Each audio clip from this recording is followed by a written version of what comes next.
Good morning. स्वागत है आप सभी का मिथिला एसोसिएशन के इस स्मार्ट क्लासेस के ऑफिशियल यूट्यूब चैनल पर।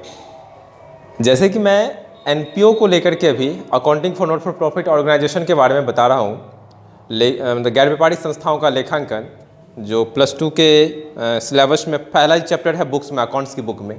तो मैंने इसके लेकर के 3 वीडियो आप लोगों के इसी यूट्यूब चैनल पर दे रखा हूँ, लेकिन मैं चौथा वीडियो लेके जो आया हूँ वो मैं आज बताऊँगा कि इनकम एंड एक्सपेंडिचर अकाउंट में क्या होता है कि सब्सक्रिप्शन और सैलरी, मेनली यही 2 आइटम के बारे में देखा जाता है कि कुछ आउटस्टैंडिंग, एक्रूड, एडवांस, तो इस बात को कैसे हम एडजस्ट करते हैं, कैसे कैलकुलेट करते हैं, इस चीज़ के बारे में हम सीखेंगे। चलिए हम बताते हैं कि कैसे। मैंने बताया था प्रीवियस क्लास में कि इनकम एंड एक्सपेंडिचर अकाउंट होता क्या है। इसमें सिर्फ और सिर्फ रेवेन्यू आइटम को, यानी रेवेन्यू एक्सपेंडिचर और रेवेन्यू इनकम को दिखाया जाता है, और जो लास्ट में बैलेंस आता है वही सरप्लस और डिफिसिट के रूप में आता है। ठीक है, लेकिन यहाँ मैं आज बताऊंगा कि जिस तरह से सब्सक्रिप्शन को इनकम के साइड दिखाते हैं, यानी सब्सक्रिप्शन क्या होता है, किसी भी गैर व्यापारिक संस्था का आय का स्रोत होता है, वही रेवेन्यू नेचर का होता है। इसे हम इनकम एंड एक्सपेंडिचर अकाउंट के इनकम साइड में दिखाते हैं। तो इनकम साइड में दिखाने के साथ साथ क्या होता है, कभी कभी हमें देखने को मिलता है क्वेश्चन में कि कुछ आउटस्टैंडिंग एट बिगिनिंग होता है, आउटस्टैंडिंग एट एंड होता है, एडवांस एट बिगिनिंग होता है, एडवांस एट एंड होता है। इसको हम कैसे एडजस्ट करेंगे और कैसे एक्चुअली इस वर्ष का क्या सब्सक्रिप्शन है उसको कैसे जानेंगे हम। तो आइए हम आज सिर्फ और सिर्फ देखेंगे कि कैलकुलेशन ऑफ सब्सक्रिप्शन, यानी सब्सक्रिप्शन के अमाउंट को कैसे कैलकुलेट करते हैं। ठीक है, तो कैलकुलेशन ऑफ एक्चुअल सब्सक्रिप्शन, तो जानते हैं हम कुछ बातों को। सबसे पहले जैसे कि ये 2020 चल रहा है अभी,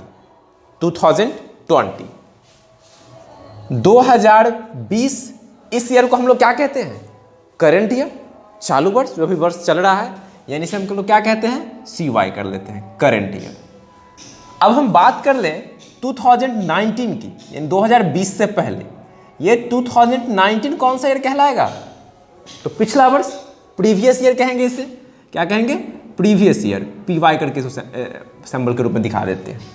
अगर हम 2020 से बाद की बात करें, यानी 2021 की, तो ये क्या कहलाएगा, तो नेक्स्ट ईयर कहलाएगा। चलो ठीक है, हम लोग लेकिन अभी 2020 में हैं, करंट ईयर हम लोगों का ये है, 2020 को हम लोग फॉलो कर रहे हैं। तो हम दिखाना चाहेंगे आप लोगों को कि इस 2020 में जब कोई NPO concern, not for profit organisation का कोई भी कंसर्न हो, और जब वह इनकम एंड एक्सपेंडिचर अकाउंट बनाएगा और उसे दिखाया जाएगा क्या कि सब्सक्रिप्शन का जो इस वर्ष के subscription receive during the year, subscription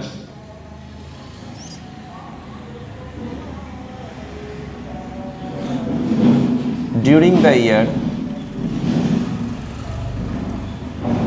rupees, मान लेते हैं 20,000, 20,000 रुपये, यानी इस वर्ष 2020 में 20,000 दिखा रहा है सब्सक्रिप्शन ने चंदे से प्राप्ति हुई है। ठीक है, इस एनजीओ, किसी भी एनजीओ कंसर्न को। ठीक है, अब हमें कभी कभी देखने को क्या मिलता है कि 2019, यानी 2019, यानी ये वर्ष जो पहले 2020 के बारे में समझ ले, यानी 1 जनवरी को शुरुआत हुआ है और ये अंत कब होगा, 31 दिसंबर को, यही ना। ये भी वर्ष वैसा ही, अगर हम सिर्फ और सिर्फ कैलेंडर ईयर की बात कर ले रहे हैं, तो ये 2019 जो है ये भी 1 जनवरी से स्टार्ट हुआ होगा और एंड कब हुआ होगा, 31 दिसंबर को। यानी अगर इस बात को हम ध्यान से देखें तो 31 दिसंबर 2019 या फिर 1 जनवरी 2020, इस दोनों बातों को आप एक दिन समझ सकते हैं, क्योंकि 12 बजे के रात के बाद ही दूसरा दिन आता है, दूसरा डेट आता है। हम लोग जो न्यू ईयर मनाते होंगे तो कब होता होगा, वो 31 दिसंबर 2019 की रात जो होती होगी, उसके जस्ट 12 बजे के बाद हम लोग क्या मनाते हैं, 1 जनवरी 2020 हम लोग मनाए थे ना। तो वही कह रहा हूं मैं कि 31 दिसंबर तक की कोई बात अगर हो और वो 2020 को लेकर के, तो वो हम इसे क्या समझ लेंगे, 31 दिसंबर 2019 तक की जो भी बात होगी वो क्या कहलाएगा, आउटस्टैंडिंग एट बिगिनिंग या एडवांस एट बिगिनिंग। वो क्वेश्चन पे डिपेंड करता है, अभी हम लेंगे कुछ एग्जाम्पल को। अगर यहाँ पे हम बात कर लें 2021 चल रहा, मतलब 21 आने वाला वर्ष, नेक्स्ट ईयर की बात कर लें, तो ये 31 दिसंबर 2020 कह लीजिए या फिर इसी का 1 जनवरी 2021 कर लीजिए, तो ये दोनों भी क्या कहलाएगा, एक ही दिन, यानी आउटस्टैंडिंग एंड हो सकता है या आउटस्टैंडिंग एडवांस एट एंड हो सकता है। कैसे, तो आइए दिखाते हैं आप लोगों को। यहाँ एक सवाल है कि कह रहा है आपको कि क्लब के पास 100 सदस्य है। कितने सदस्य है? 100 मेंबर है।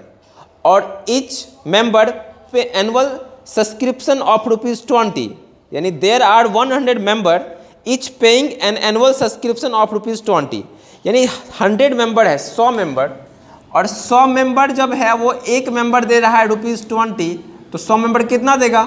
तो 2000 रुपीज़, 2000 रुपया एनुअल सब्सक्रिप्शन होना चाहिए एक एनजीओ कंसर्न का। ठीक है, जिस किसी का भी ये इन्फॉर्मेशन गिवन है हमारे पास। कह रहा है वर्ष के दौरान 1800 चंदा राशि प्राप्त हुई, लेकिन कह रहा है कि इतना होना चाहिए था प्राप्त, लेकिन वर्ष में कितना प्राप्त हुआ है? जो यहाँ पर हम 20,000 मान लिए है ना, वो यहाँ पे कह रहा है कि 18,800 रुपये ही प्राप्त हुई है। 1800 subscription receive during the year 1800 rupees. अब आगे क्या कह रहा है? Subscription receive during the year 1800, subscription received in advance at the beginning of the year was ₹400। क्या कह रहा है? Subscription received in advance at the beginning of the year, यानी इसी वर्ष के शुरुआत में, यानी 1 जनवरी की बात कह रहा है, मतलब या तो फिर 31 दिसंबर की बात कह ले 2019 की, या फिर 1 जनवरी 2020, दोनों दिन के बारे में मैं अभी बताया कि ये एक ही दिन कहा जाता है। ठीक है, तो 31 दिसंबर 2019 या फिर 1 जनवरी 2020 के बारे में कह रहा है आपको कि ये subscription received advance at the beginning of the year ₹400, यानी यहाँ 400 रुपये एडवांस के रूप में है। ये कितना रुपया? 400 रुपये, यानी एडवांस एट बिगिनिंग हो गया। ये एडवांस एट बिगिनिंग, ये कितना अमाउंट है? तो 400 रुपीज। अब इसे क्या करेंगे उससे पहले पूरे क्वेश्चन को पढ़ लेते हैं एक बार। ठीक है, आगे कह रहा है and subscription outstanding for the year ₹500 और subscription outstanding for the year, और ये वर्ष अब मान लीजिए 31 दिसंबर को खत्म होने को है, खत्म होने जा रही है, और इस वर्ष के 31 दिसंबर को क्या है? ₹500 क्या है? Outstanding at end of the year कह रहा है आपको, यानी and outstanding for the year ₹500, यानी इस वर्ष का 500 रुपया बकाया है। तो ये क्या हो गया? आउटस्टैंडिंग एट एंड इसे कहेंगे। इसे क्या कहेंगे? आउटस्टैंडिंग एट एंड कहेंगे।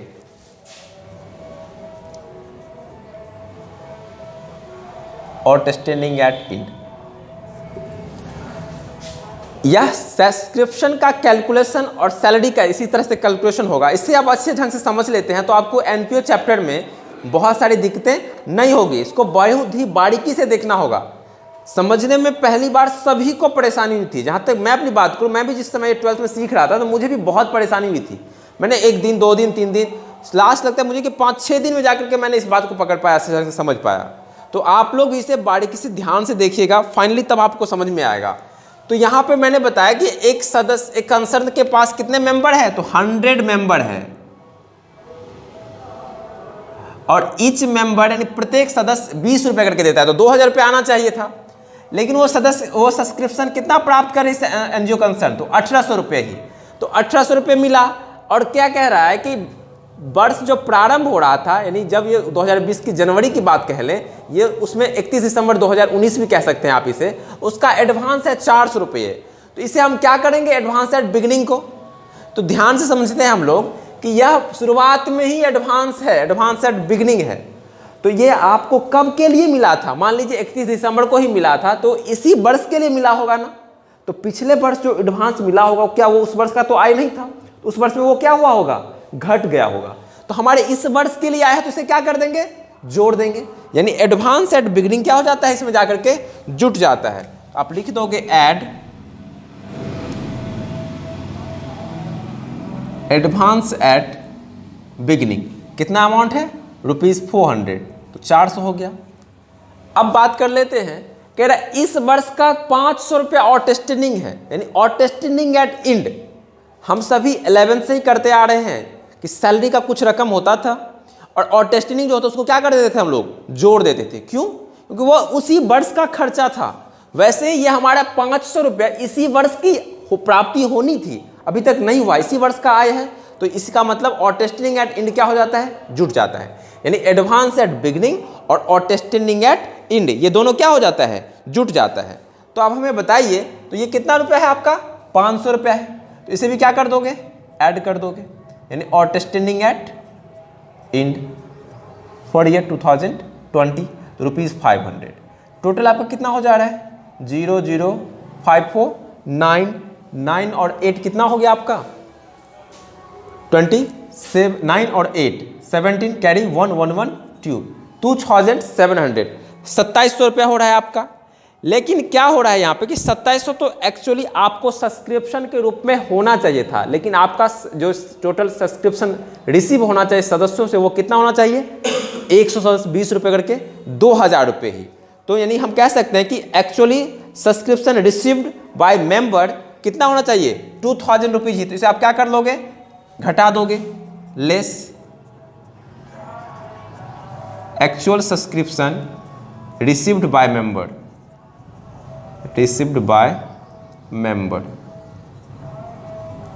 ब्रैकेट में कर लीजिए 100 मेंबर है तो 100 इंटू 20 तो टोटल कितना हो रहा है 2000 रुपीज़।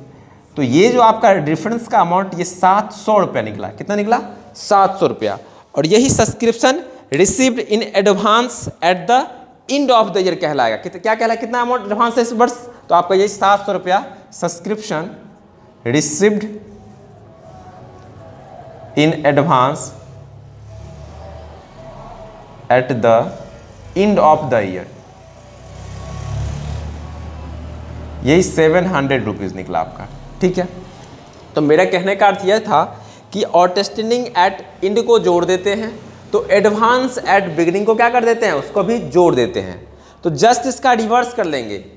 हमारे सवाल में हमारे क्वेश्चन में बहुत सारी ऐसी बातें आएगी कि आउटस्टैंडिंग एट एंड दिया रहेगा तो अब आउटस्टैंडिंग एट एंड को जोड़ देते हैं तो आउटस्टैंडिंग एट बिगिनिंग को क्या कर देंगे जस्ट उल्टा उसको क्या करोगे घटा दोगे। अब यहाँ पे एडवांस एट बिगिनिंग को हमने जोड़ा तो एडवांस एट एंड को क्या कर देंगे घटा देंगे। इस बात को आप फॉलो कीजिएगा। इसी के साथ हम लॉन्ग टाइप में इसी तरह के क्वेश्चन एक लेके आएंगे नेक्स्ट वीडियो में। बड़ी सी वीडियो जब बना देता हूँ तो आप लोग क्या कर देते हो स्किप कर देते हो और देखते नहीं हो पूरा। तो इसको आप गौर से देखिएगा समझने का प्रयास कीजिएगा। आपको बहुत कुछ सीखने को यहाँ से मिलेगा। अगर थोड़ी बहुत परेशानी होगी तो मैं outstanding at beginning outstanding at and advance at beginning advance at and in चारों बातों को लेते हुए सैलरी के रूप में भी नेक्स्ट वीडियो लेके आऊँगा और वहाँ आपकी सारी परेशानी दूर हो जाएगी। ठीक है। और लॉन्ग टाइप के वीडियो में जब आपको आएगा कभी कभी receipt and payment account balance sheet के सहायता से आप बना के दिखाओगे ओपनिंग बैलेंस शीट के सहायता से क्या सब तो आपको कुछ एडिशनल इन्फॉर्मेशन भी गिवन होगी। बोलेगा कि किसी भी एनजीओ कंसर्न का ऐसे क्या बनाइए एक बनाइए अंतिम खाता तैयार कीजिए। तो आप वहाँ पे इनकम एंड एक्सपेंडिचर अकाउंट जो तैयार करोगे वही receipt and payment account additional information और balance sheet opening balance sheet की सहायता से तो वहाँ तैयार करने में आपको दिक्कतें नहीं होगी क्योंकि बैलेंस शीट में आपको outstanding subscription outstanding salary advance subscription advance salary की बातें भी जिक्र की गई होती है। और उस चीज़ को अगर आप समझ लेते हैं जैसे मैंने अभी बताया तो आपको दिक्कतें नहीं होगी। तो आज के लिए इतना है। मिलते हैं आप लोगों से नेक्स्ट वीडियो में। तब तक हमारे इस चैनल को जरूर सब्सक्राइब कीजिए लोगों के दोस्तों के बीच शेयर कीजिए। Thank you so much. All the best.